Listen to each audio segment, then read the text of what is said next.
Welcome to the primer, and I'll be talking about the generalized least squares method.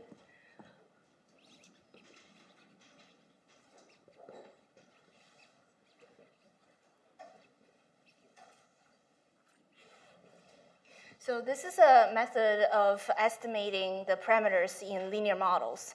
And we probably are all familiar with one method of estimating parameters, which is called the OLS, the ordinary least squares. So the generalized least squares is basically just a generalization of the ordinary least squares. So I will start this talk by giving you a brief review of the ordinary least squares, even though I know that many of you probably are very, very familiar with it and have worked with it before. I just want to put everybody on the same page. So this is how I'm going to organize my talk today. I'll review the ordinary least squares method, also known as the linear regression to some people. And during this review, I will talk about the strengths and weakness of the ordinary least square method. Limitations. So we probably all know why the ordinary least squares is good. It's so popular, it's very commonly used, and it also has some limitations. That's sort of a lead-in to the motivation of why we need a more robust method of estimating parameters for linear models, which lead to the second part, which is the weighted least squares method. It overcomes some limitations that OLS has. And then I will fully generalize it to generalized least squares method.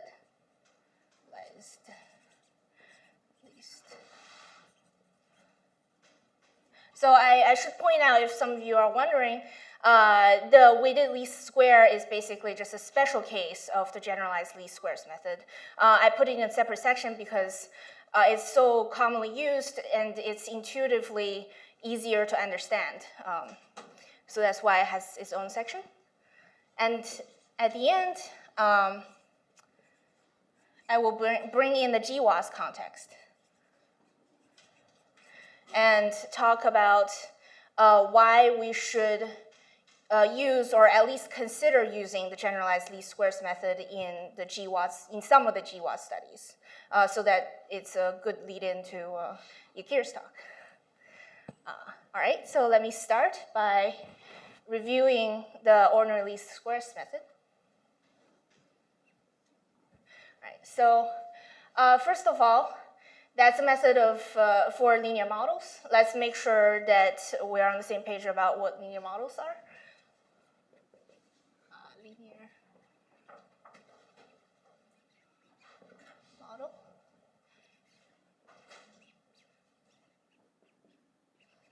So this is a linear model, and y is a response variable. X is predictors. It could be one or more predictors. And beta is the parameter we're going to estimate. And this epsilon is noise, or sometimes called the error or residual. These are just different names for the same thing. And we will always be assuming that the expected value of the error is 0. So how do we go about estimating beta? So in practice, what we have is usually observed value of y and x. We can usually observe y and x. So suppose that we have n observations and p predictors. Then in practice, we will have a vector for the response values. It's n-dimensional vector. And we will have a predictor matrix that is n by p dimensional. And beta would be p-dimensional, plus some error vector, which is n-dimensional. So we will be able to observe these, and then we would like to estimate beta. Therefore, give us a sense of how each predictor contributes to the value of the response vector. Okay, so the way OLS estimate beta is by minimizing the sum of squared residuals.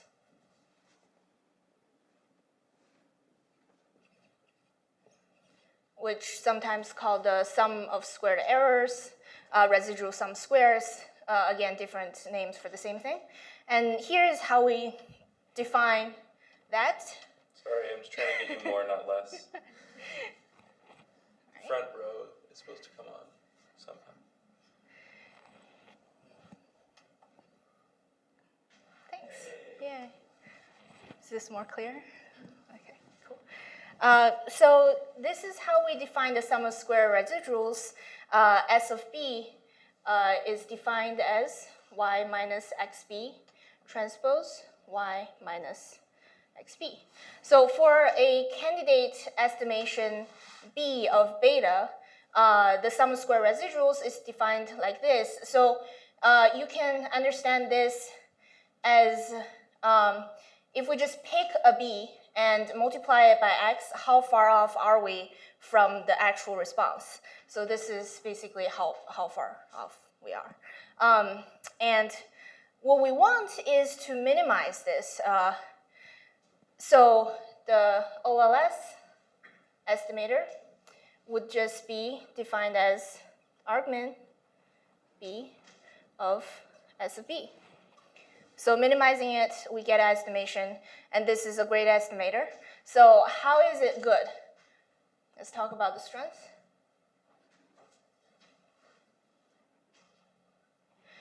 So there are many things that are good about this estimator, and I basically just picked two of them that are relevant to this talk. And first is that it has a closed formula.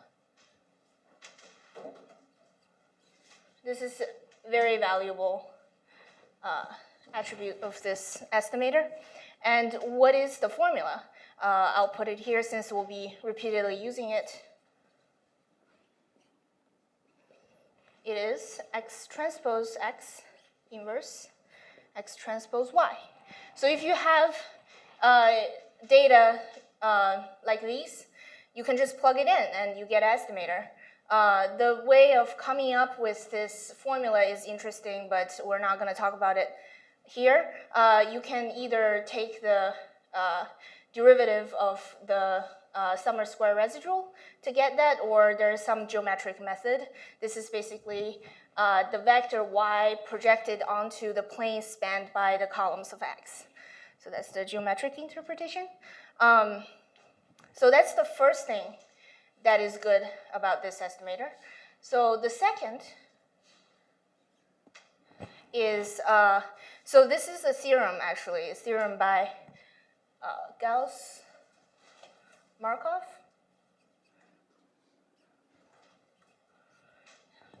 So actually Gauss proved it first, and then Markov came along and rediscovered it about 100 years later, and now they both have their names on it.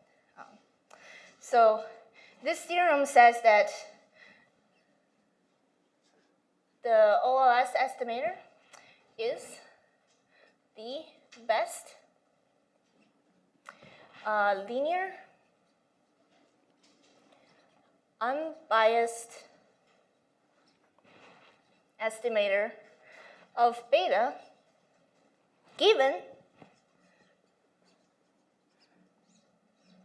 that the residuals are independent and identically distributed. If you're wondering what the best linear unbiased estimator of beta is, so unbiased basically means that the expected value of this estimator is equal to beta. Linear means that this estimator is a linear combination of the responses. And best means that the variance of this estimator is minimal among all the linear unbiased estimators. Okay? So it's a pretty good property. However, it requires a pretty strong assumption on the error terms, on the residuals, which is they must be independent and analytically distributed. So here is the lead up to the limitation of the OLS method. The big question is, what if these error terms are not IID? Then what's the best? Do you think that the OLS estimator is still the best? The answer is no, and that's why we have the following sections in this talk. So let's go into the weighted least squares method. Suppose that we drop the condition that the error terms are identically distributed. Let's drop this assumption and still keep the independent condition. So what happens now is that the variance-covariance matrix of this epsilon term is diagonal but not scalar.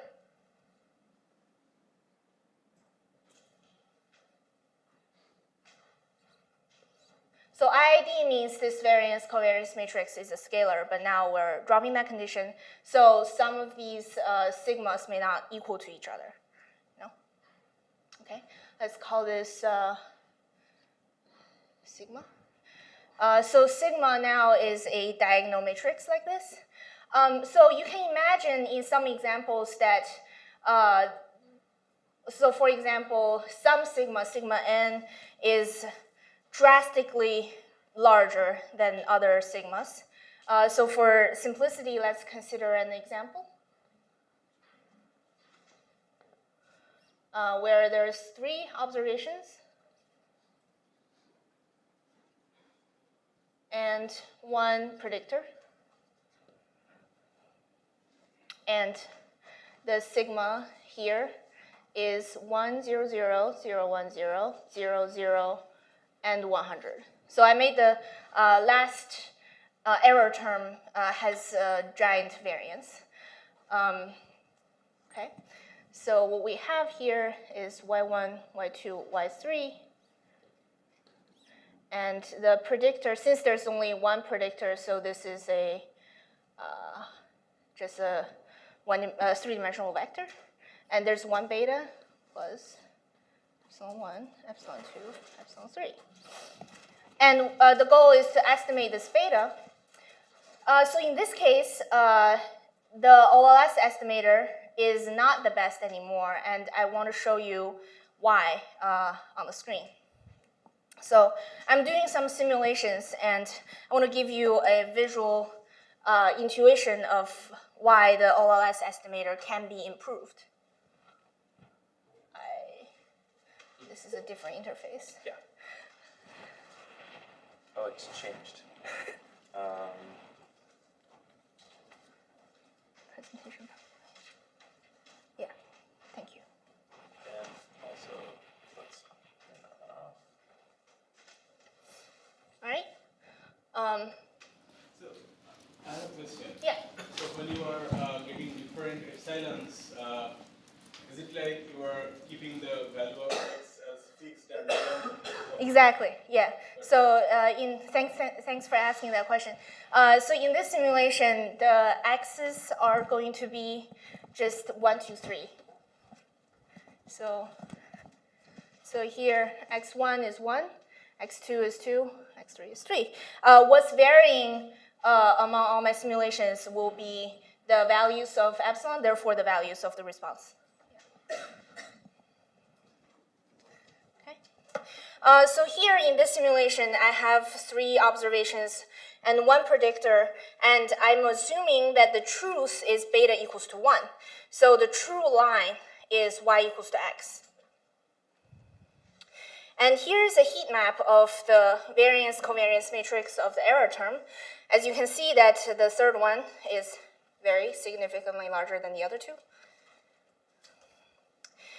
Okay, so I am doing 250 simulations, and in each of these simulations, I'm keeping the predictor vectors the same, like 1, 2, 3, and what's varying is the value of the response.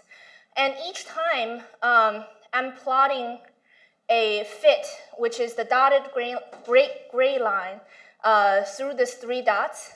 That is, the slope of it is computed by the OLS estimator. And on the right side, I'm plotting a histogram of the distribution of beta. So this red dot is the value of beta for each simulation. And this vertical green line is the truth, which is beta equals to 1. So you can see that the green dot here is the mean value of all the beta estimators, and it is approaching the truth. So the OLS estimator is doing its job in the sense that it is an unbiased linear estimator. It works, but you can see from this histogram that the variance of it is pretty large. And from this plot, you can also see that the gray line is sort of dragged by the third observation a lot. The third observation was jumping up and down a lot, and therefore the line is like swaying up and down. Okay, so this is fine, but can we improve it? So what if we just downweigh the noisy one? What if we just downweigh the third observation? Then what happens? So let's say that we downweigh the third observation by 1/10. Okay? I'll tell you why I chose that number later.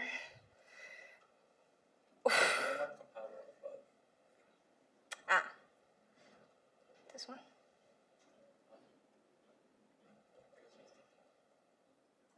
Oh, sorry. Somehow I don't have this filled up.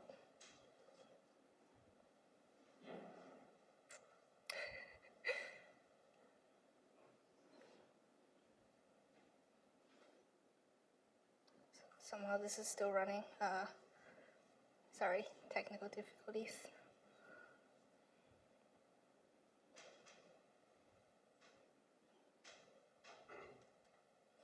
Okay, so now I have downweighed the third observation by 1/10.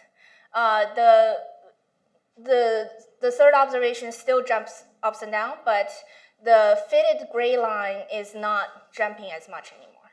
So there is a possibility of improving the OLS estimator. So how do we do that?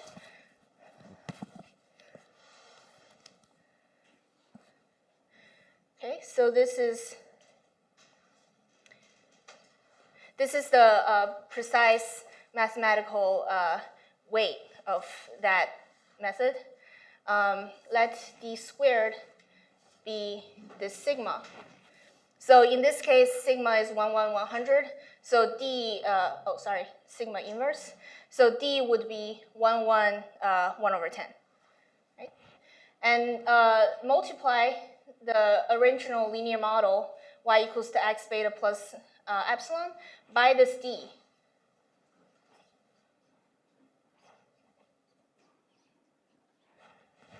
Okay. So now we have a new error term, which is the epsilon. Let's call it delta. Let's compute what the variance of this delta is.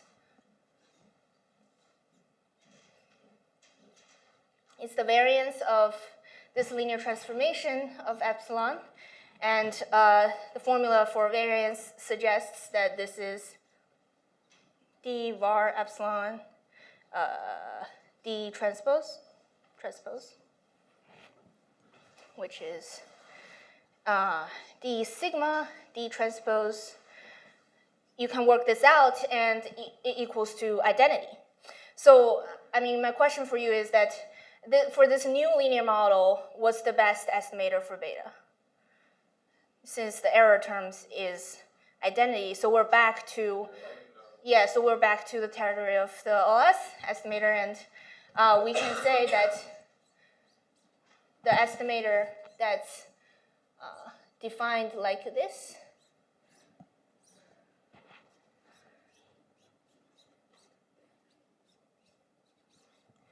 is the best unbiased linear estimator for this system.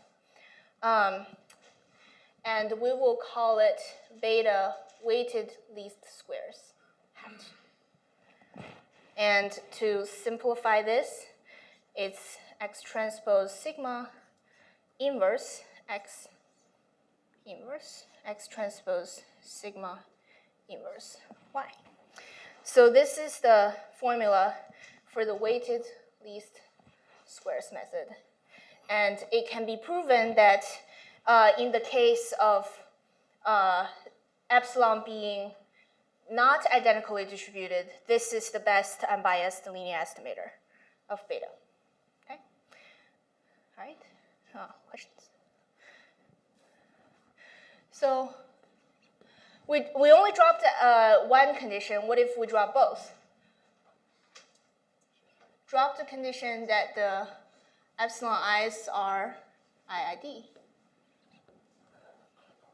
So now, this sigma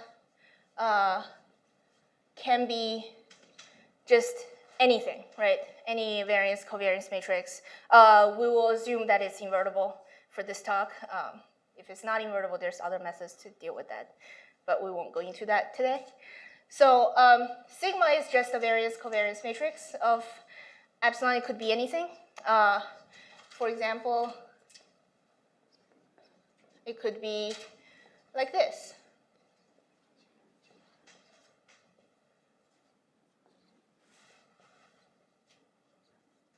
So what this means is that the second and the third observation are very much correlated. So what happens then? Let me show you.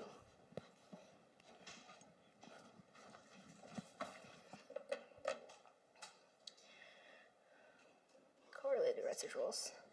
Still the same assumptions here with the true beta equals to 1, 3 observations.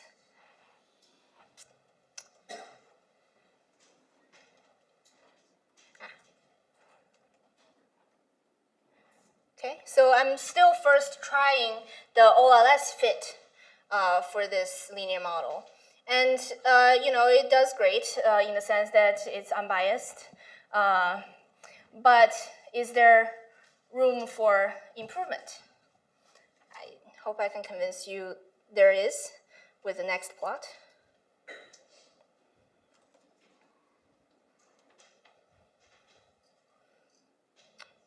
And you can see that the variance of this estimator is much smaller than what we have above, right? Okay. So just a question. So you said that the second and third observations are correlated. Yeah. That would be true even if it was just because the x values of those observations were close. So, right? If x2 and y2 are close, then... No. The only source of randomness here is epsilon. Yeah. Yeah, so we're assuming x to be non-stochastic, like non-random. Oh, Yeah. I see. Okay. Right. So now I want to formulate this new estimator. How did we get that? So let L be the Cholesky decomposition of sigma. So any permission positive definite matrix sigma would have Cholesky decomposition. And what this means is L transpose L equals to, inverse, sigma inverse. And we multiply the linear model by L. And now the variance of this new error term can be shown to be the identity. And therefore, we can use the same trick we did before and arrive at the same formula here. And we will call it the generalized least squares estimator. And it's defined as X transpose sigma inverse X transpose is the same. Okay, so this is basically the punchline of this talk, which is this generalized least squares estimator is the best unbiased linear estimator of beta. What's the difference between the weighted least square and the generalized? I mean, in terms of the equations, they look identical, right? Yeah, it's the same. It's the same. It's just that in this case, sigma can be anything. It doesn't have to be a diagonal matrix. Here, I'm saying that the sigma is a diagonal matrix. Yeah, it's basically the same. Yeah. So in practice, we do not need to do this Cholesky decomposition. Yeah, right. So that's a really good point. You don't need to know what L is. You just have to use this formula. You just have to know what sigma is. Yeah. But in practice, we also usually don't have. We have an estimator maybe of sigma, right? Yeah, right. So in practice, you would want to estimate what sigma is. And estimating sigma is actually its Pretty own difficult. problem. Yeah, I know. Matana, if you stick around, you'll see an example where you can make it work. Yeah. Yeah, not going into those today. It could be a topic for another primer. So the theorem is that this estimator is the best linear unbiased estimator of beta. I think this is a pretty cool name for it, the blue.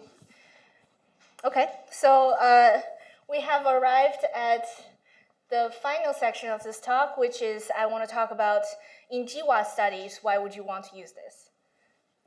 And I need a eraser. Yeah, that would be great. Thanks. You can just wipe out this column. Yeah. So in GWAS studies, especially in the talk that you're going to hear in 20 minutes, 25 minutes, there are basically two types of linear regressions that I am interested in talking to you about. So one of them is a more commonly known one, but we're not using the generalized least squares method on it. But I'm going to start with it just because people might know it better. Okay? Thanks. That's fine. Yeah. So there are two types of regressions that we're mainly interested in the next talk. One of them is this regression. You have phenotype and you have genotype. And you want to estimate beta. So in reality, you will have this phenotype vector that you have measured. Suppose there are n individuals, and you measured the phenotype of n individuals. And you have this very wide genotype matrix where for each row is the genotype of one individual, and each column is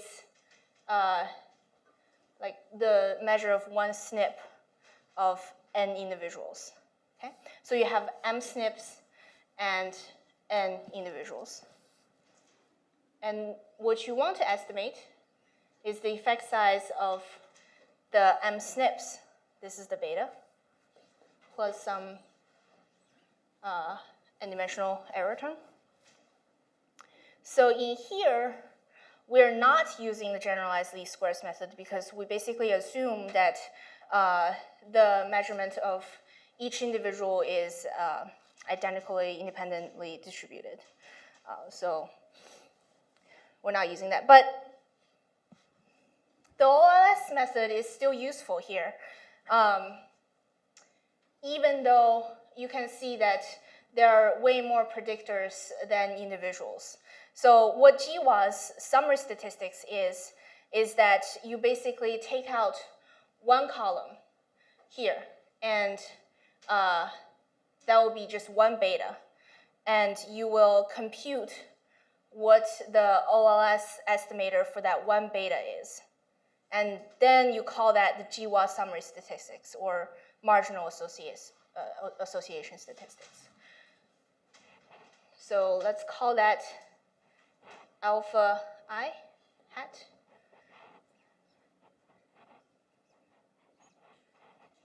And this is the OLS estimator if you just put one SNP into the linear model. Okay? Yes? Is X there the whole matrix, or is it? Sorry, XI. So that's the one column, XI, yeah. And this leads into the second type. Is there normalization? Oh, yeah, yeah. There is. Yeah, so we assume that the genotype matrix is normalized.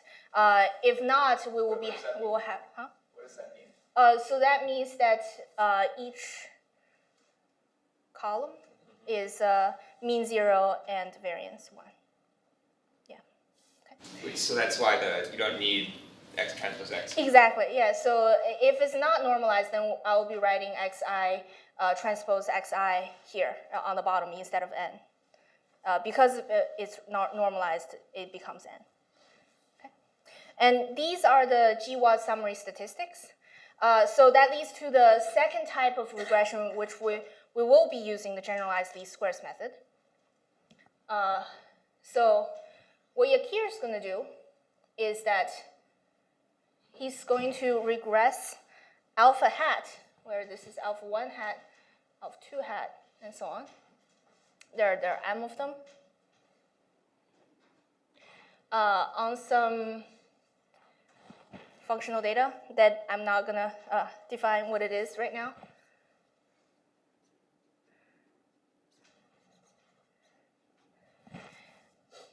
And estimate this part.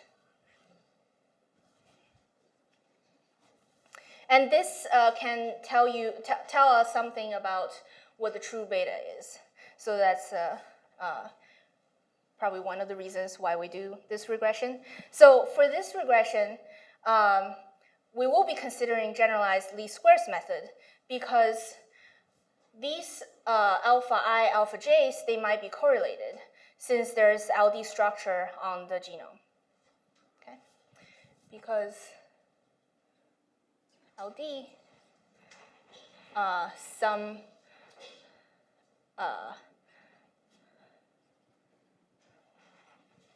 are correlated for some I, J.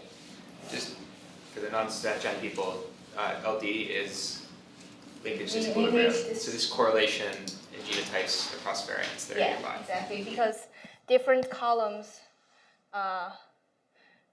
of this genotype matrix might be correlated, then you will get different the correlation between the alpha I, alpha J from this. Okay, so this would motivate us to use the generalized least squares method, and I will end there.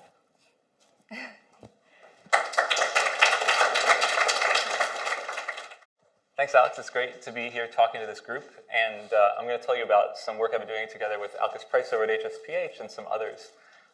And I'm particularly excited, as Alex said, about the timing of this talk because for those of you who were here last week, you heard from David Kelly about using state-of-the-art modeling techniques to try to predict the regulatory function of DNA sequences, even down to single base pair effects of single base pair substitutions. And for me as an MD PhD student, what gets me excited about that is the prospect of using advances like that to try to learn about the mechanisms of disease. And what I'm going to talk to you about today is hopefully a small step in that direction. So before I start talking to you really about transcription factors in disease, I want to just take a step back and contextualize this in terms of both causal inference and biology.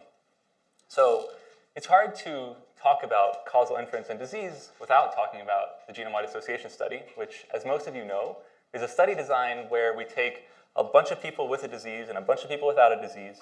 We genotype them at a lot of places in the genome, usually SNPs, and then we check for association between SNPs and disease, so distribution of a genetic variant in the population and disease.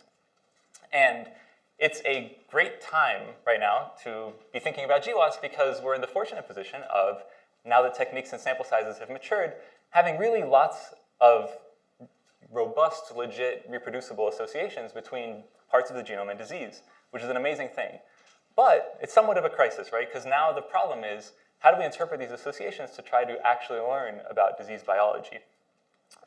And it's really, it's a big issue because at this point we're looking at, literally thousands of these associations, and only in a very tiny fraction of them, right? They all contain some kernel of causality, but only in a tiny fraction of them do we really have an idea of what's going on, mechanistically. So a lot of people, when they think about this problem, they do it in a certain paradigm that's quite common here and in a lot of other places. And when I thought about how to describe that paradigm to you, I thought, well, I'm giving an MIA talk, and MIA it's very quantitative, so I should come up with lots of equations and show them I'm smart. So I came up with this very complicated equation, and hopefully it'll really show you how smart I am. The equation is GWAS plus genomics equals biology. Okay, so that's the equation. And actually, I say this somewhat facetiously, right, because this is a very optimistic way of looking at the world. But I worried it might not be that clear, so I decided really this should be an inequality. And then I thought some more about it, and I thought, actually, really, the only thing we're trying to figure out is if it's greater than 0. Jokes aside, this has been a tremendously useful paradigm, right? And the general idea is, by layering other information on top of GWAS results, we can maybe learn something about how these diseases work. And genomics here can mean a lot of different things. It can mean RNA-seq, differential epigenetics, perturbational assays, a lot of stuff. And so this paradigm manifests itself in a lot of different ways. And I just want to talk about 2 examples for a minute. So let's say that I did a GWAS of an autoimmune disease, of Crohn's disease. Okay, so I'll abbreviate that as CD. And let's say that that GWAS discovers these 4 loci in the genome that I now know contain some genetic signal that's associated with Crohn's disease.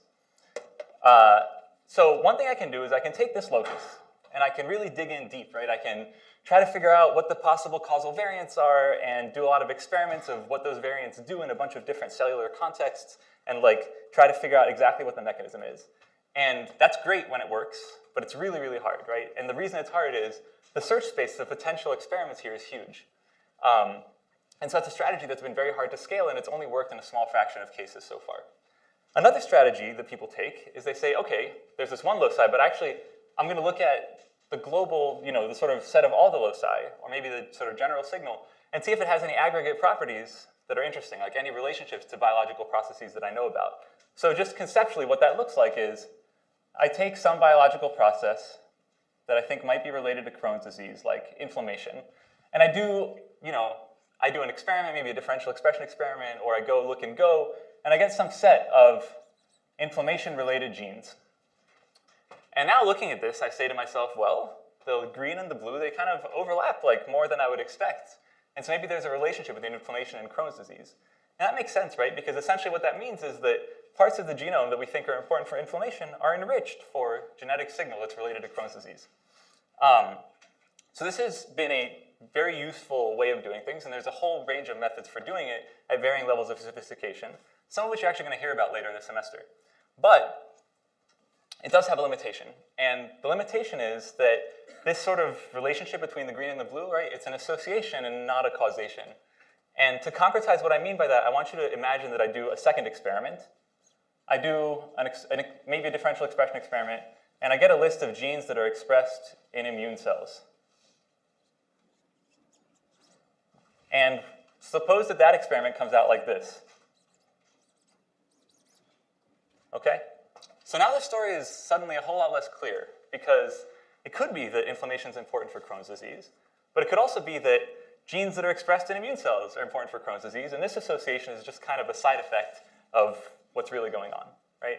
And this sort of is a serious problem, because it means that if we want to really learn about whether inflammation causally affects Crohn's disease, we're going to have a lot of trouble, because there's sort of a whole universe of these potential confounders, right? And controlling for all of them, it gets harder and harder the more detailed the statement we're trying to make about the biology becomes.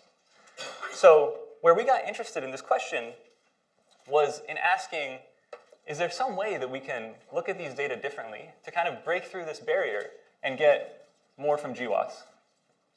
And specifically what I mean by that is, can we use data like these to make more confident statements about the causal underpinnings of disease without having to perform targeted experiments? So one real, and sort of as we thought about that, right, at first it seemed very hard, because at first glance it seems like information theoretically, like, this is all there is, right? There's the red bars, the blue bars, sorry, the green bars, the blue bars, and like, well, what are you going to say? But what we eventually realized is that hiding inside these green regions, right, there's sort of more than meets the eye, because in here there's a genetic variant, and that variant, it has some effect on inflammation, and that effect is possibly directional, right? Like, maybe this variant increases inflammation. And over here there's a variant that might decrease inflammation, and over here there might be two more variants that increase inflammation. And now all of a sudden, this is interesting, because up here, of course, we also have genetic variants, and they also have some directional effect on Crohn's disease. And so now, when I look at this admittedly very optimistic cartoon of the world, I'm suddenly in a much stronger position to draw causal inference, because now I know not only that the green and the blue, that the inflammation in Crohn's disease co-localize in the genome, but specifically I know that consistently variants that increase inflammation increase Crohn's risk, and variants that decrease inflammation decrease Crohn's risk. Right? And so now the universe of potential confounders just got a whole lot smaller, because for something to confound this association, it has to not only co-localize in the genome with inflammation, but it also has to have the property that SNPs, the variants that increase inflammation increase the confounding process, and variants that decrease inflammation decrease the confounding process throughout the genome. So, okay, what I'm getting at is, if we have this, like, these magical arrows, then that's going to be really awesome for us. We're going to be able to say some stuff about biology. So we asked ourselves, well, where can we get magical arrows like that? And one place that we can get them turns out to be transcription factors, which are a really interesting case. So I want to just briefly sort of review the relevant biology that you'll need to know about transcription factors to understand this talk. And it's relatively simple. So a transcription factor is a protein that binds to DNA and changes transcription. For this talk, that's really the operational definition. And there's only two things you're going to have to keep track of about transcription factors to follow the talk. The first is that a given transcription factor typically doesn't just bind in one place, it binds in a lot of different places. And there's this idea out there that when it binds in each of these places, it's not doing something totally unrelated, right? It's actually affecting gene expression in a coordinated way to achieve some purpose. And that purpose is sometimes called a transcriptional program. And I'm going to put a question mark here, because these programs are abstractions, right? They're things that we made up. They're sort of mythical. And it's often not clear to what extent they really give us a parsimonious explanation for cellular regulation. A transcription factor could have one program, it could have 3 programs, it could have 20 programs, it could have 5 in one context and 6 in the other. So it's an idea, but it's kind of hazy, right? The second thing you have to know about transcription factors is that whether or not they bind to a certain part of the genome is a function of, among other things, the DNA sequence around that area of the genome, right? And that's the connection here, because if we understand this function, like for example, if David Kelly from last week gives it to me, then I can plug in my genetic variants and see how they affect the likelihood of binding. So, okay, that's kind of the connection to these arrows, but why do we care? Well, one reason we care is that transcription factors are just super important for biology, right? They are a big part of the software that with the same hardware makes your neurons and your liver cells different from each other. For that reason, they're also thought to be pretty important for disease, right? But the relationship, the really exact relationship between transcription factors and disease it's kind of murky. And to illustrate that, or often it's murky, right? To illustrate that, I want to just give you an example. So I want to focus on one particular transcription factor. It's called interferon response factor 1. And it's an immune transcription factor, a known immune regulator, very important.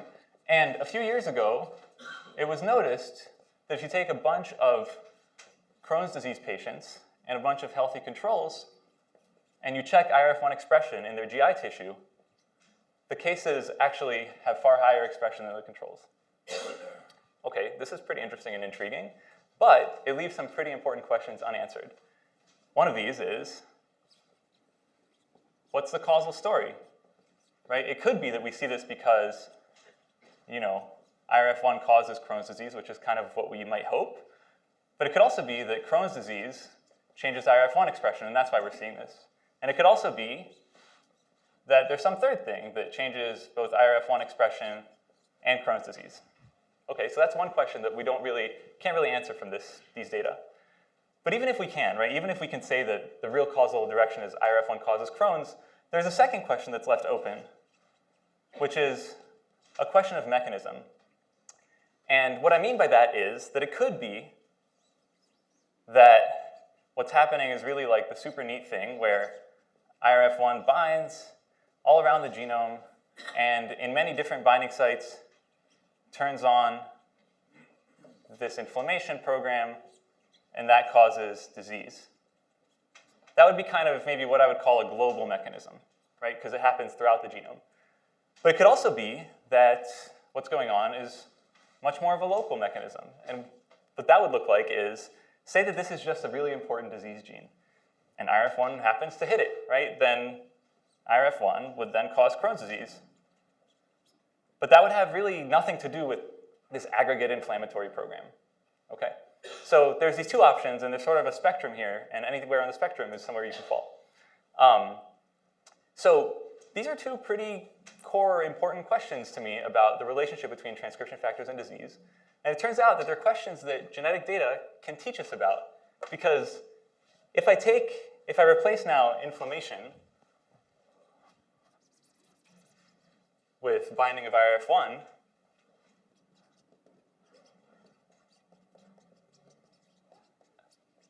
then what the statement becomes is throughout the genome, SNPs that increase binding of IRF1 increase Crohn's risk, and SNPs that decrease binding decrease Crohn's risk. And now suddenly we have pretty strong evidence for being over here, right? And for being towards this end of the spectrum. Because if IRF1 does a totally different thing in each place in the genome, there's no reason to think that its binding would have a consistent directional effect on Crohn's disease. Like sometimes it would increase Crohn's risk, sometimes it would decrease Crohn's risk, sometimes it would do nothing at all, right? So I wouldn't see this consistent directional effect. So just to sort of put a finer point on it, this is the motivation, right? This is the motivation for what we're going to do. These two questions are what we're going to be trying to answer using a statistical method to look at GWAS data. And if we can do that, it's really amazing because, first of all, we get strong evidence for a causal relationship between a gene and a trait, right? And whenever we can do that, it's an amazing thing because it's really hard to do. But even more than that, right? We don't just get strong evidence for a causal link, we also get some information about how that, the mechanism for that association, which is super interesting. So that's what I'm going to be talking to you about today, the statistical method for doing that. And I'm going to talk about some of the challenges, right? Because each of these data modalities is noisy and idiosyncratic, and there's a lot of things that make it hard to uncover this kind of signal from these types of data. So that's what we're going to be talking about. Are there any questions so far, just before I go on? Yeah. Can you clarify why you think that these observations that you're imagining give you evidence for causality in that direction rather than the other direction? Yeah, so let's suppose that Crohn's disease causes IRF1 rather than the other way around, right? Actually, maybe I should do it the other way. So for a minute, to simplify things, pretend that these arrows were actually truly causal arrows for binding on IRF1, right? So if the idea is that if IRF1 was not causing Crohn's disease, right, then we wouldn't see the signal. If Crohn's disease caused a change in IRF1, then we would actually, so I'm trying to get around something that I'm going to talk about later. But maybe I'll just say, so if you get these arrows in, suppose that you get them from people who all have the exact same level of Crohn's disease risk, right? Then you're happy, right? So that's what's going to happen later, to sort of shortcut it. The reason, actually I'll just say it, the reason is we get these arrows by training a model, right? And that model is trained on an isogenic population of cells. That's the actual reason that the causal inference is neat. Other questions?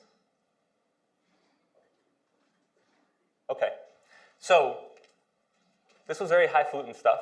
I want to start translating it into math slowly. And the way I want to start doing that is with the following thought experiment, which I think is an important type of thought experiment to be doing, which is, so let's suppose that I have m SNPs in my genome, and the Oracle of Delphi comes along and gives me this vector that's m SNPs long, right? And it contains the true causal effects of all my SNPs on disease. And then let's say the Oracle is really nice to me and gives me a second vector, which is the true causal effect of SNPs on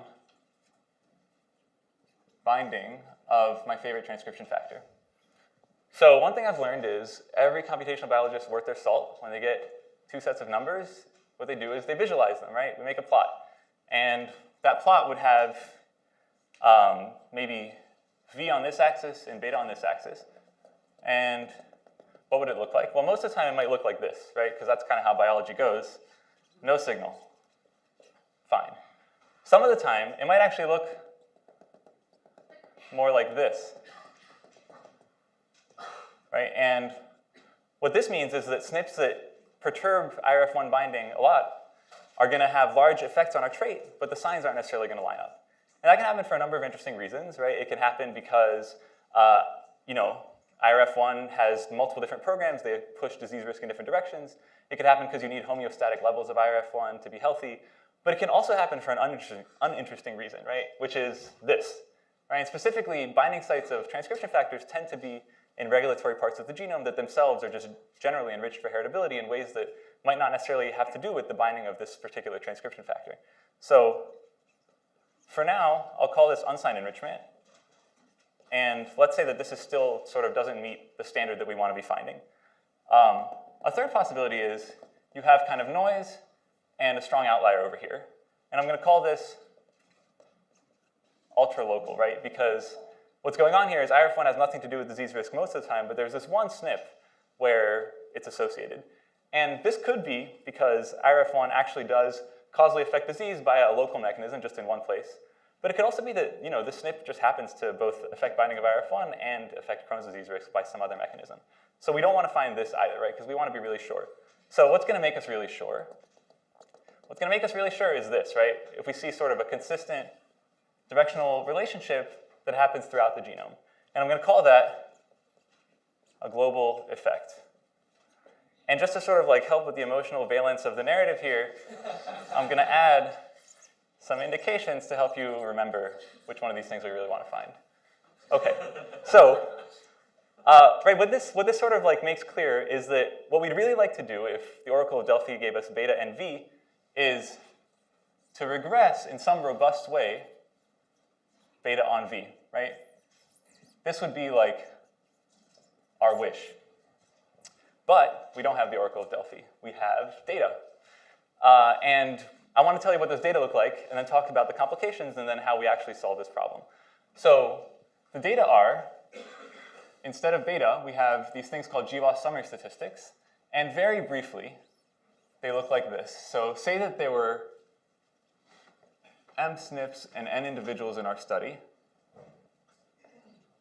And we have this matrix of genotypes, X, which is n by m, n individuals by m SNPs, and every row of this matrix is an individual, right? And then we have this additional vector y, which is the phenotype vector, and it's got n entries.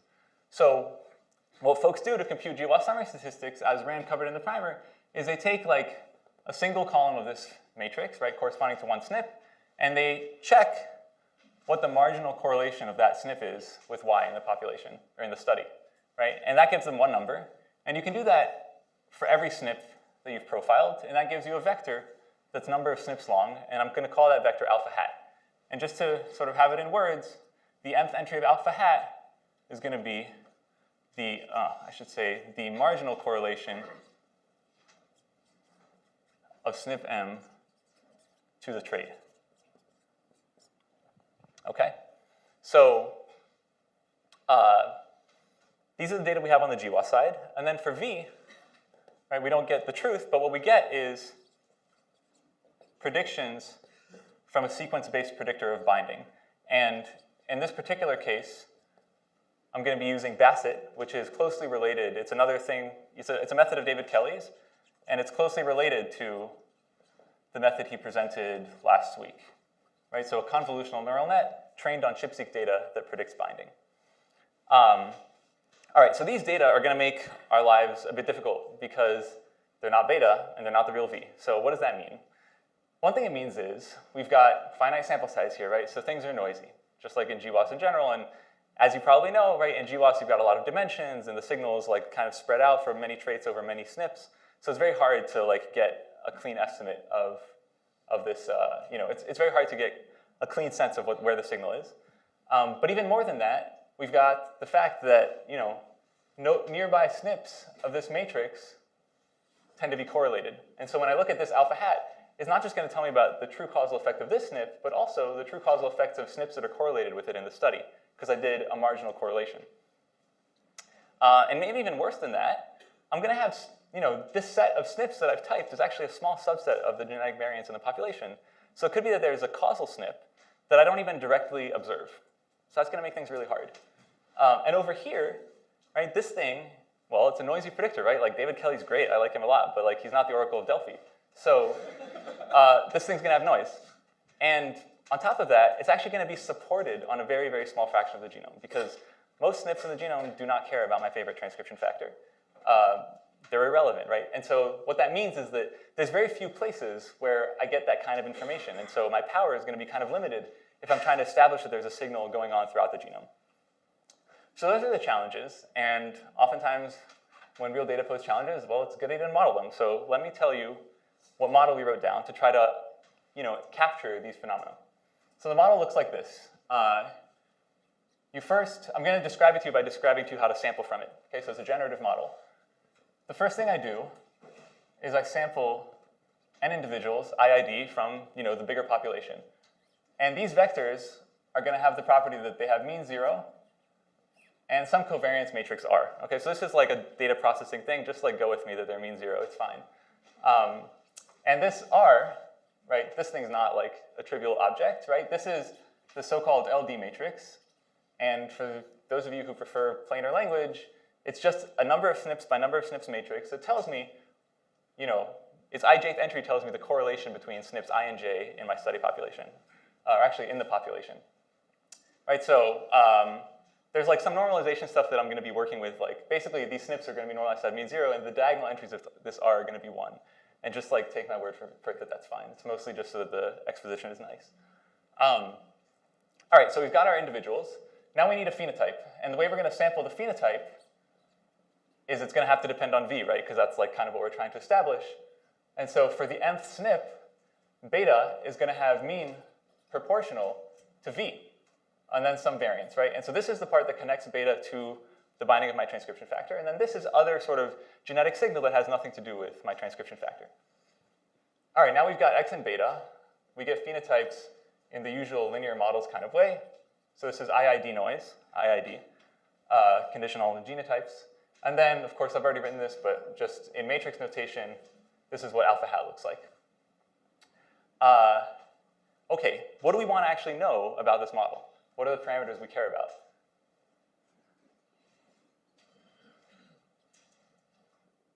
Right? The thing that ties our transcription factor to trait is mu. And what we really are going to want to know is mu different from 0? Yeah? Mu is essentially the slope of this regression. So if it's positive, we've got a positive effect. If it's negative, we've got a negative effect. And if it's 0, it means there's really not much going on. So how are we going to do this? Now we have the model. We have what we want to know. So the next step is to really derive what the data are going to look like conditional on the stuff we care about. So as a first step to doing that, I want to ask the following question. suppose I fix beta. What does alpha hat look like? The answer is not beta, okay? And let me try to illustrate why, right? The like technical reason is because alpha hat is marginal correlation, not a joint fit. But let me try to give some intuition for how that works. So let's say that I have 3 SNPs in perfect LD. So they're perfectly correlated in the population. And this is what their beta vector looks like. This SNP has a modest effect, this SNP has no effect, and this SNP has a strong effect. So now the question is, let's try to think together what their alpha hat looks like. So when I marginally correlate this SNP with trait, then every individual that has this variant is also going to have this variant. So the observed effect is actually going to be the sum of these 2 effects, right? So it's going to be a big number. When I correlate this SNP with trait, well, every individual's got this SNP. They also have this SNP and this SNP, right? So the observed effect is going to be the sum of this SNP and this SNP. So you might have a guess now what the third SNP looks like. It's also the sum of all 3 SNPs, right? Because they're perfectly correlated. So what I'm getting at is that entries of this vector in expectation are linear combinations of entries of beta with the weights of the linear combinations determined by the correlation structure of the SNPs. So that means we're going to, in a general, right, we're going to have some linear transformation of beta. And it just turns out that the linear transformation is given by that matrix R. And this is just a fact about marginal correlation. Okay, nothing special about GWAS here. But it's an interesting fact because what it means is that the expectation of alpha hat given V is just the expectation of this thing given V. And beta in expectation is proportional to V. So what we end up getting is mu times RV. Okay? And this immediately leads to an idea, which is, you know, we wish we could regress beta on V. We don't have beta, but we have alpha hat, and alpha hat's proportional to RV. So why don't we just regress alpha hat on RV? Okay, so we cannot do this, but we can do this. And this is the basic conceptual idea behind this method, signed LD profile regression. This thing is called, for reasons you might not really care about, that say a lot about the culture of statistical genetics, this is the signed LD profile of V. All right?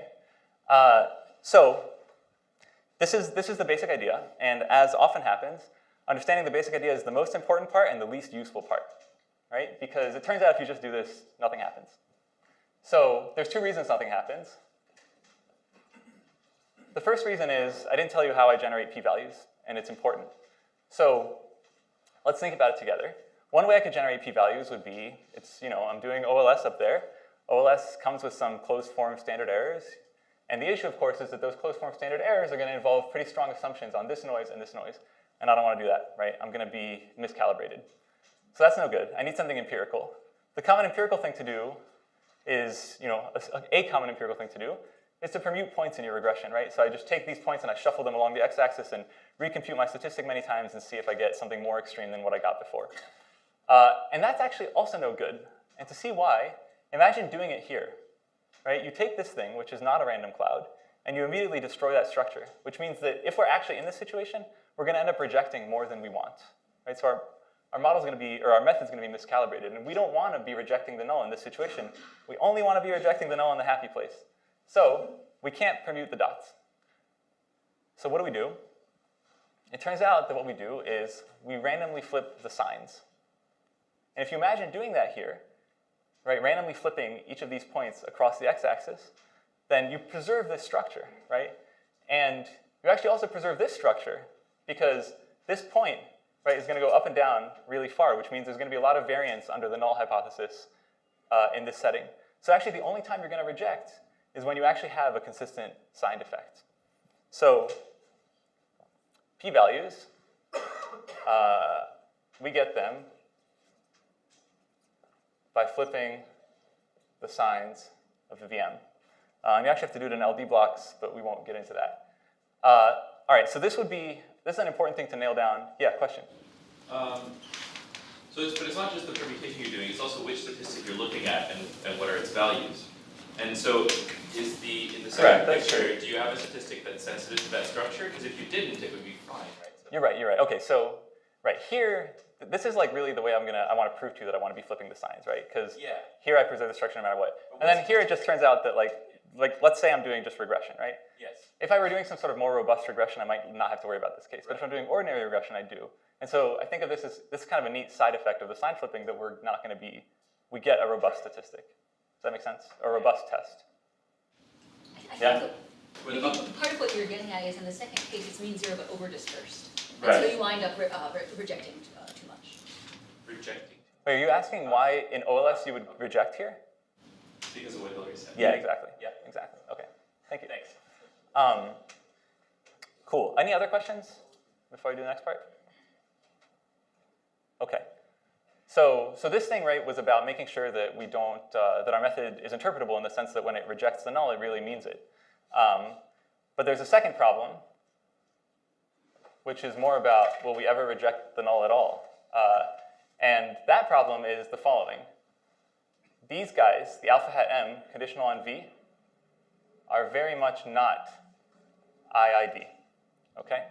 And for those of you who are here in the primer, right, as you know, this doesn't mean that we can't get an unbiased estimate of mu, but it means that doing normal regression is going to give us higher variance than we could otherwise have, and therefore lower power. And it turns out that this is actually really crucial in this case, because you don't find anything if you do this, if you do the naive regression. But it turns out there is a solution, and the solution is that under this model, under the model I've written down for you, we can actually get an approximation for the covariance structure of the noise in this regression. And I don't have time to derive this, so we can do it in Q&A. It looks about like this, okay? It's all about this R, right, this LD structure, and the amount of genetic signal in your trait. So the solution is to do that derivation and then use generalized least squares, which, again, if you're in the primary, you know what that means, and if not, then it's a way of kind of inverting this covariance structure to get effectively independent observations. And I just want to star that this is actually, there's some stuff you have to be a bit careful about, right? Because this matrix is really large, you have to estimate it from a small number of people, then you have to invert it, and it's kind of a whole thing. So, you have to kind of do some truncated SVDs and use pseudo-inverses instead of inverses, and we don't have time to go down that rabbit hole, but in the Q&A we can talk about it. All right, so at this point, are there any other questions? But the one-sentence versions that you use a regularized inverse? No, we use a pseudo-inverse. Like this is related to, yeah, we use a pseudo-inverse. Basically, when the noise is correlated. Pseudo-inverse of the truncated SVD. Yeah, that's right. When the noise is correlated, you don't have to regularize, though. It's really not a regularization because you could use any pseudo-inverse. Like you don't have to choose one or like make any arbitrary choice. Like it's sort of all the same. Thanks. We'll see. Yeah. Yeah. Okay, so I now want to show you, right, that like all of these pyrotechnics are actually good for something. So for that, I'm going to move on to the slides and show you start with some simulations and then real results. Okay, so where were we? We were talking about this sort of ordinary least squares versus generalized least squares for solving this problem. So you're going to have to just believe me when I tell you these. I did some simulations, and from a statistical genetic perspective, they were legit. Like they use real phenotypes and blah, blah, blah. Like we don't have time for that. But that's what I did, okay? And the takeaway is this parameter, right, this is telling me I did these simulations for a bunch of different values of mu. And under each simulation, I did simulated a bunch of independent traits and then assessed the power of the method. And this is what happens when you use trivial sort of like OLS, okay? And now I'm going to show you in blue what happens when you use generalized least squares instead. So you see really like a quite large increase in power, essentially doubling power in a lot of cases. So I just really like to show this because it's an example, of where doing reasonable statistics can actually lead to a real improvement on real data. So it's just kind of nice. Can you summarize really briefly what you actually? What I actually did? Yeah, or like what experiment? So there's a real annotation V, and then there's a simulated phenotype that's simulated from real genotypes. So I take real genotypes, I create this, I go for my generative model, right? I simulate a beta, then I simulate traits with that beta, and then I create GWAS summary statistics. And I do that, hundreds of times for each of these different effect sizes. Yes. And then run whatever candidate method it is on all of those independent, phenotypes. And then, assess power. Assess how often I rejected the null. Yes, thank you. That's probably worth spelling out. Yeah. Any other questions about this? Okay. So, all right, let's move on to what you will hopefully consider science. So we did 2 analyses, broadly speaking, to try to see whether we might be able to say anything useful using this method. And they both, before I talk about them, I'll just say they both use the same set of annotations, the same set of vectors V. And I just want to tell you briefly how those were made. They were made by taking all of the ChIP-seq tracks in ENCODE, training this Basset model on each of them, and then just keeping the ones where I had non-trivial prediction accuracy. And so just in one level more of detail, right, for every SNP, I have 2 probabilities, the probability of binding for the major allele, probability of binding for the minor allele that come out of this model. And then I can look at just the difference of those 2 things. And that's basically what we do with the added rub that we actually zero out all SNPs that are outside the ChIP-seq peaks. And the reason we do that is because it's just well known that there's a lot of times where, even though all the sequence ingredients are there, we just don't see the transcription factor binding. And so this is basically kind of a, hacky way of using the ChIP-seq data as prior knowledge. So this is how we generate the annotations. And now let me tell you what actually happens. So there's 2 analyses, molecular traits we first looked at, and then complex traits. And of course, we're interested ultimately in disease, which is the second one, right? But molecular traits are a nice proof of concept because we understand a little bit more about how transcription factors relate to them. So the first molecular trait we looked at was gene expression. And just briefly, when you do sort of genetics of gene expression, what that typically looks like is you have some gene, and you compute this alpha hat for all the SNPs that are nearby to that gene. And you get some vector that looks like this. Now, of course, you have a lot of genes in the genome, right? So we had to figure out a simple way to sort of, we didn't want to analyze 20,000 genes, we wanted to analyze one phenotype. And so what we did was created a new summary statistic vector that just took for every SNP the sum of all the arrows that overlie that SNP. So what we get is something like this, okay? And you can actually think about this as a GWAS on a certain phenotype, and we can talk about that later. But the point of it is that now if we use this alpha hat as our summary statistics vector, and we find a signed relationship to the binding of a transcription factor, then what we're sort of looking for is transcription factors for which SNPs that affect binding consistently affect push expression in some direction or another across genes. So just to sort of spell it out a little bit more, the way the analysis looks is we have our one trait over on the right, which is gene expression, the sum of like sort of normalized expression values. And then we've got our 382 annotations over on the left, and each one corresponds to a transcription factor cell line pair. And what we get is 382 results. So it's 382 signed z-scores, or polarized p-values, however we want to think about it. So what do the results look like? There were 92 significant results. Can you possibly just back up? I just got completely lost about what you just... It's just really fast. Cool. Okay, so the basic idea is... So just like how you're combining... Yeah, this is I'm confused because there's like, in one spot there'll be many different genes, in another spot there'll be a different subset of genes, That's right. and how does that like... Yeah, so I didn't want to talk about the phenotype because there's like, the interpretation is a little bit complicated because of like normalization that happens in RNA-seq, but like, sort of on a cartoon level, to sort of move on with the talk, and we can talk about it later, you can think of it as sort of, we did a GWAS on total expression. I understand that's going to like sound horrendous to you because you do RNA-seq. I just don't even understand then what you're, like, if you go to the next slide. Yeah. So I've got this one phenotype here, right? This is an alpha hat vector, one phenotype.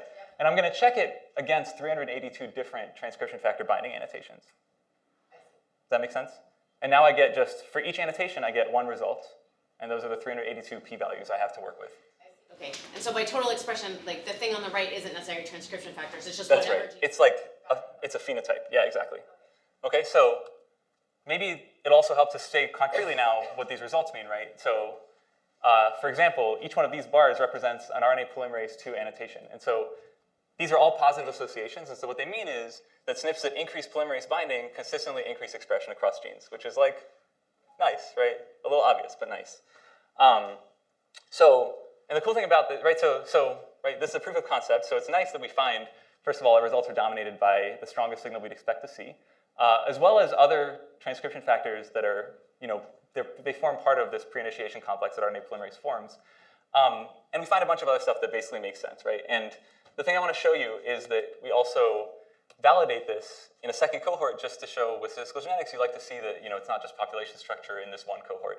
So these are two different data sets, qualitatively similar results. And the cool thing is that, the signal is obvious, but it's kind of, turns out it's really hiding in these EQTL data and in the Basset model, and we're seeing like just a nice convergence and showing that the method finds things that make sense. So you can also see in aggregate that the two data sets agree. These are z-scores from the first analysis against z-scores for the second analysis, and they're well correlated. And and the thing I forgot to say, right, is now I've colored every dot, and I did it on the previous slide too, but I've colored now every dot by whether that transcription factor is annotated as being, in an external database, as being an activator with no repressing activity. And so you can see here that the positive associations tend to be red, and the negative associations, well, really, we didn't find many negative associations, but this method separates out the positive associations from the rest. Okay, so that's gene expression. We also looked at some epigenetic marks, where again, we found stuff that made sense. So this mark, H3K4ME1, is an activating mark, and we found this colored stripe tells you whether the transcription factors are activators or not. We found a preponderance of activators. And also beyond that, things that sort of like turn out to really be in the literature, which is, for example, right, PU1 and the CEBP family of transcription factors, they're known to regulate differentiation of blood cells, and they in part do that by creating this mark. This is more of that mark overall. Exactly, more of that mark This is a overall, single global around the scalar genome. phenotype. Exactly. We did the same thing for K27 acetyl, found fewer stuff, but again, actually this is one of my favorite results. EP300 is actually an acetyl transferase, so it puts acetyl groups on things like H3K27. So that's kind of cool, right? And the thing to emphasize is the method was not seeded with any knowledge about these transcription factors, right? It just sort of picked this out in a scan. Okay, so that's kind of the proof of concept. And now what I want to really talk to you about is what happens when we run this on complex traits. Okay, so we took 46 diseases and complex traits. This is kind of a rough overview. They range in sample size from 14,000 all the way to 450,000. And this is the analysis schematic this time. So it's the same as before, same 382 annotations, but now 46 different traits. And now we get, instead of one row, right, we get a whole table of results where each row is a trait, and then each column corresponds to one of these annotations. And that's conceptually the results we're going to play with. So at a per trait, what did we find? At a per trait FDR of 5%, we found 77 total results. And what you're seeing on each of these plots is a volcano plot, where I've got a measure of effect size on the x-axis plotted against minus log 10p on the y-axis, and transcription factors that had no annotations that pass significance are just colored gray so that they don't distract you. And what you see here is immediately that there's a lot of redundancies in these annotations, right? Like these are all CTCF annotations or related transcription factors that kind of like, they're just clearly very correlated with each other. So these 77 signals, they're not really 77 independent signals, and I'll get back to that in a minute. The other thing that tells you is, well, before I talk about that, another comment I just want to make is, I told you per trait FDR of 5%, that's not actually the same as a global FDR of 5%, because every time I analyze a phenotype, even if it's null, I might by chance discover, reject sometimes, right? And so it turns out it's a little bit tricky to get an estimate of that global FDR given the dependent structure here. We sort of have a heuristic way of doing it that gives us an estimate of about 10.8%. And I just think that's worth saying because I think as this field sees more and more phenotypes, right, it's going to be more and more important to just kind of keep track of that. Like, if our number of discoveries is not much, much bigger than the number of traits we analyze, then we want to just be careful to, take that into account. And that's not something that currently is typically done.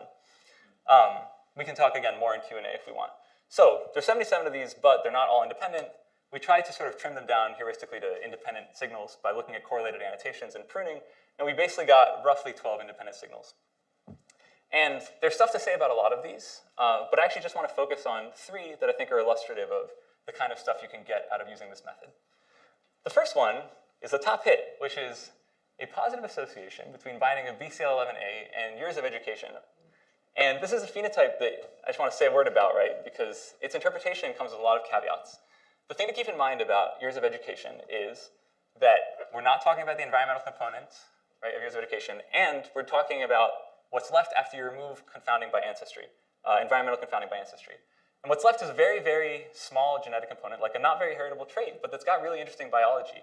And that's been shown. So like the genetic signal for this trait tends to lie in regions of the genome that are active in neurons, and it tends to have a high overlap with the genetic signal for other traits like IQ and whatnot. And so what you're really getting at, I think, when you look at this phenotype is things like when someone is born with a genetic disorder, that gives them intellectual disability, they're going to have fewer years of education. That's kind of like the signal that people think we're getting at here.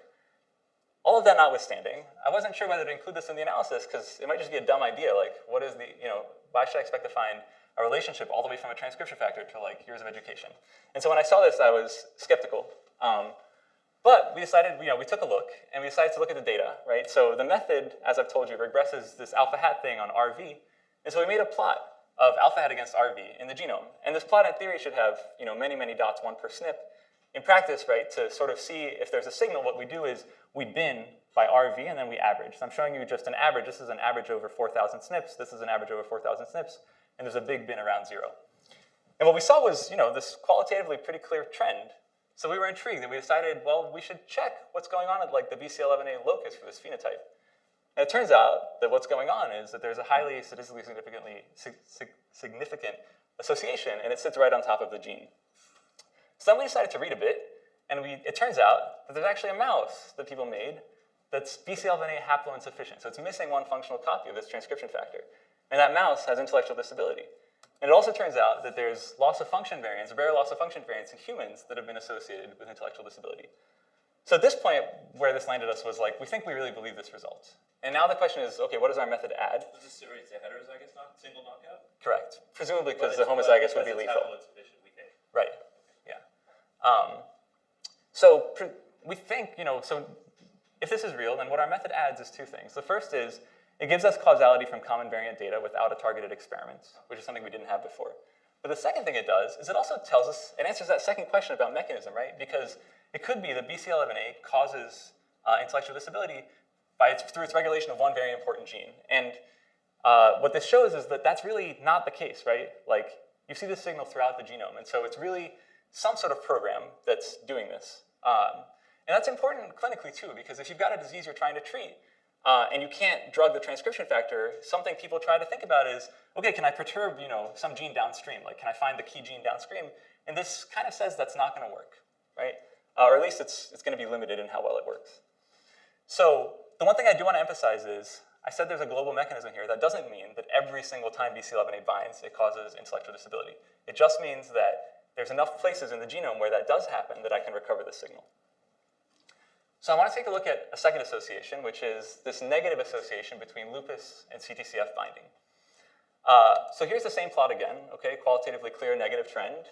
But this time when we looked at the locus, we saw nothing, just totally null. And I'll get back to that in a second, but I want to talk for a minute about the experimental evidence. So it turns out that if you take some patients with lupus and some healthy controls, and you look at their B cells and which parts of their B cell genomes are accessible, right, so DHS, and you look at the DHS regions that are more prevalent in the controls than in the controls than in the cases, then the control DHS regions are enriched for the CTCF motif. Right, so this is consistent with the negative direction of this result. It also turns out that if you experimentally perturb CTCF, then you can find that it slows myeloid differentiation. And that also, I mean, if you kind of squint your eyes and pretend that like more myeloid cells is more immune activation, then it's kind of maybe consistent with the negative direction of our result.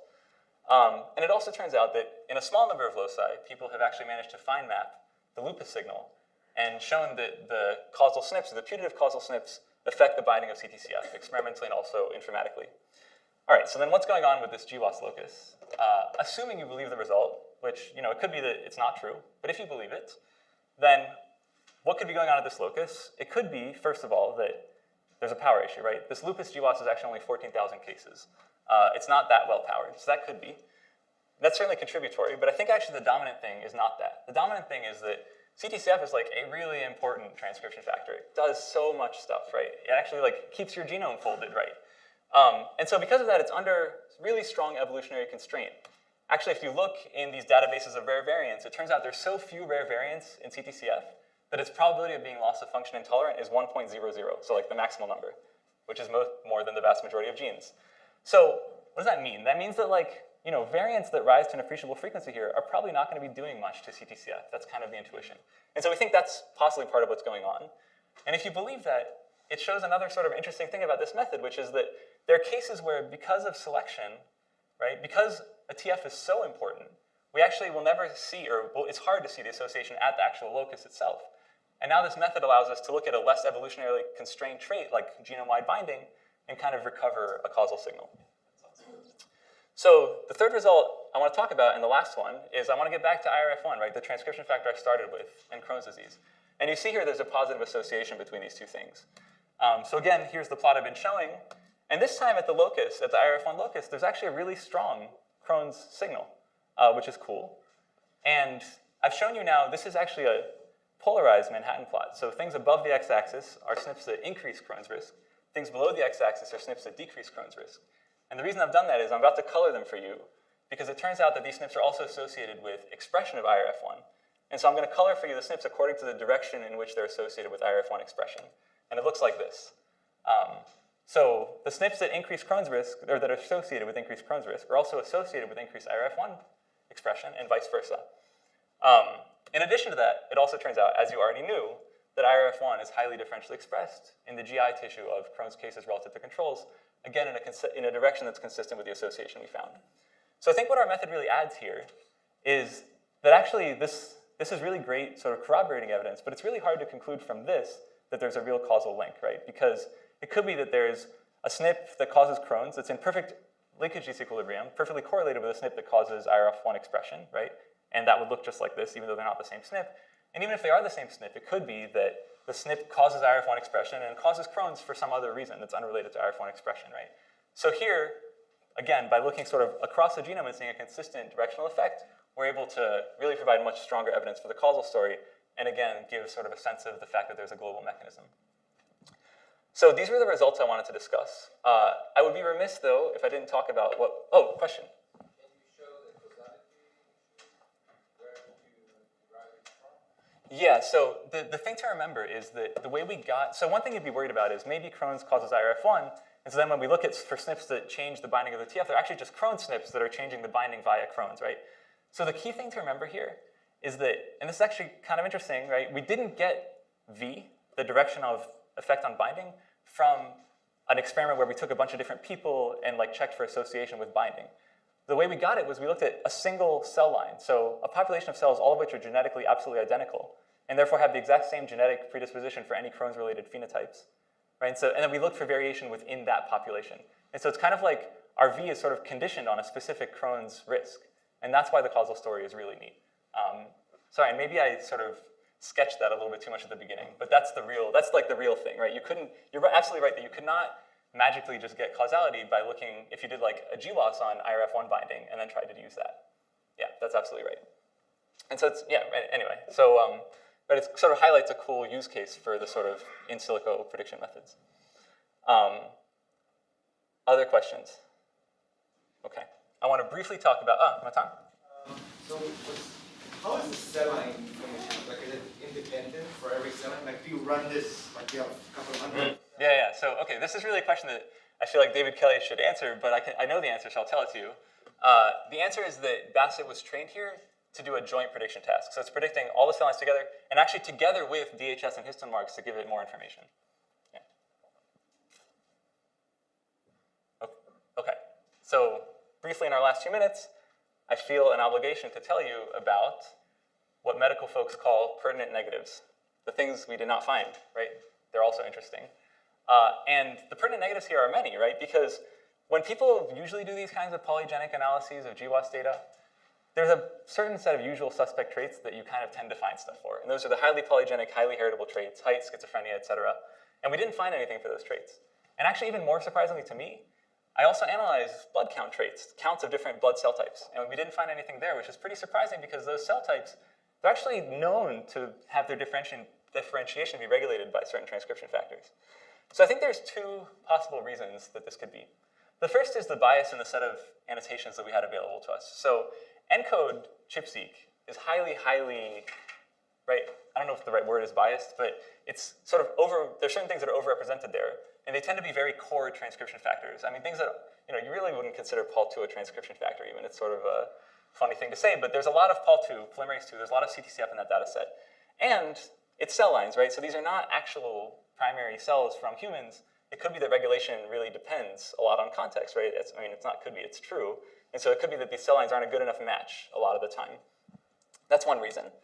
Another possible reason is what I'm calling specificity of these transcriptional programs. So it could be that, like, these transcription factors, the ones I happen to have, do have some relationship to these traits, but that relationship only exists in some subset of the genome, and in another subset they do something else that either pushes the trait in some other direction or is so noisy that I can't recover the signal.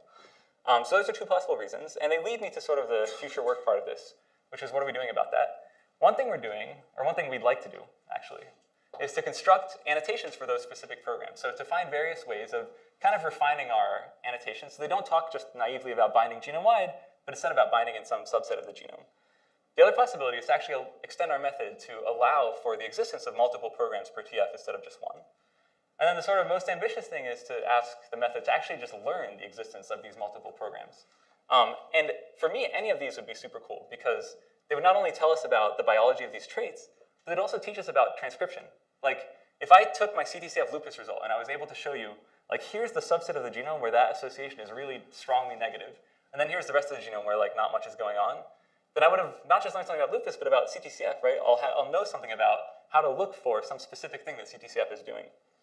Yeah. I think it's possible, I don't actually know enough biology to know if this makes any sense, but is it possible that there are sort of parts of the genome that would be relevant for, like you could simultaneously learn programs or parts of the genome that would be relevant for many transcription factors? So you'd be like jointly learning kind of like modules of genome regions or something like that and transcription factors? That's like exactly one of the ideas, yeah. Like you take the sort of epigenetic tracks by parts by genome matrix and you find some like, regions that kind of move together, right? And then you think maybe those are part of some program and now I'm gonna restrict my annotation to those regions. Yeah, that's like exactly, yes. So the second sort of future work direction is to, right, we can use these predictions and that's great, but there's other sources of signed functional data, right? So there's parallel reporter assays, for those of you who know about those, there's allele-specific binding experiments, and all of these are gonna give us sort of, potentially, as we move forward, more and more ways to construct richer and richer signed annotations like the ones I've been describing to you. So that's really the, where we're at, and we think there's a lot of potential here, moving forward, and as our understanding of these processes gets better and better, to try to use methods like this to really understand these traits better. So with that, I want to thank my collaborators, and in particular Alkis Price, who supervised the work, and I am happy to take any other questions you guys have. So let's